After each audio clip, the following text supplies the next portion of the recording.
Hello everyone, শুভ সন্ধ্যা সকলকে। সবাই ভালো আছো আশা করি। আমিও খুব ভালো আছি। যে দেখো, আজকে আমি সন্ধ্যার মেনু করছি রাইস, রাতের খাবার এটা। তো দেখো, আমি প্রথমে সবজিগুলো ভেজে নিচ্ছি। আর কড়াইতে প্রথমে একটু সাদা তেল দিয়ে হালকা সামান্য নুন দিয়ে সবজিগুলো একটু ভেজে নিচ্ছি। দেখো, কড়াই নাড়াচাড়া করে নিচ্ছি একটু। দেখো, এখানে আমার রাইসের চালটা হয়ে গেছে। তো রাইসটা ভাতটা করে রেখে দিয়েছি। আর এখানে একটু চিনি গুঁড়িয়ে রেখেছি। তো ভাতটা দেখো আমার পুরো ঝরঝরে হয়েছে কেমন। আমি এটাতে পরিমাণ মতো জল দিয়েছি।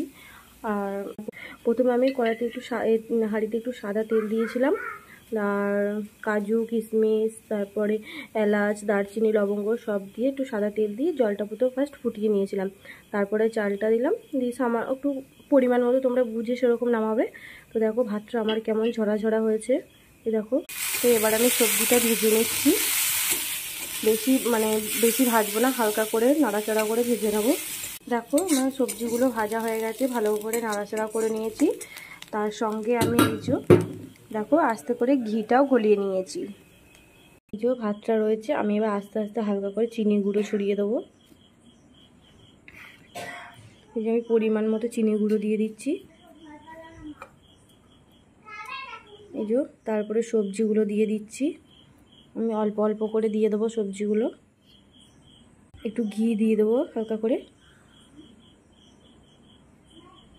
এবার এটাকে ভালো করে উল্টে পাল্টে নাড়াচাড়া করে নেব।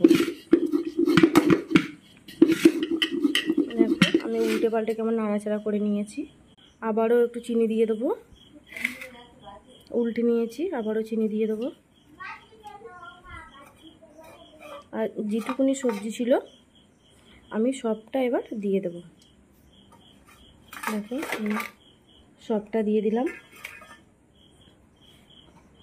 আবারও একটু হালকা করে ঘি দিয়ে দিলাম। দেখো, ঘিয়ের পরিমাণটা যে যেরকম খাবে সেরকম দেবে। তো আমি আবারও নাড়াচাড়া করে নিচ্ছি। বন্ধুরা, আমার একদম পুরো ঝরঝরে রাইস তৈরি হয়ে গেছে। এই দেখো, পুরো একদম ঝরঝরে। এই দেখো, একদম ঝরঝরে রাইস তৈরি হয়ে গেছে। তো তোমরা কমেন্ট করে জানাবে। তোমরা যদি এই রেসিপিটা করতে চাও তো করতে পারো। আমার মতো এরকম ঝরঝরে রাইস হয়ে যাবে। আর খেতেও দারুণ লাগবে। দেখতেও যেমন সুন্দর লাগছে, খেতেও সেরকম সুস্বাদু হবে।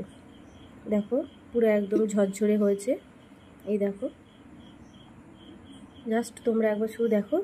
এই দেখো, পুরো একটা একটা ছাড়া পড়ছে। দেখো, পুরো একদম ঝরঝরে হয়েছে। দেখতে কতটা সুন্দর লাগছে।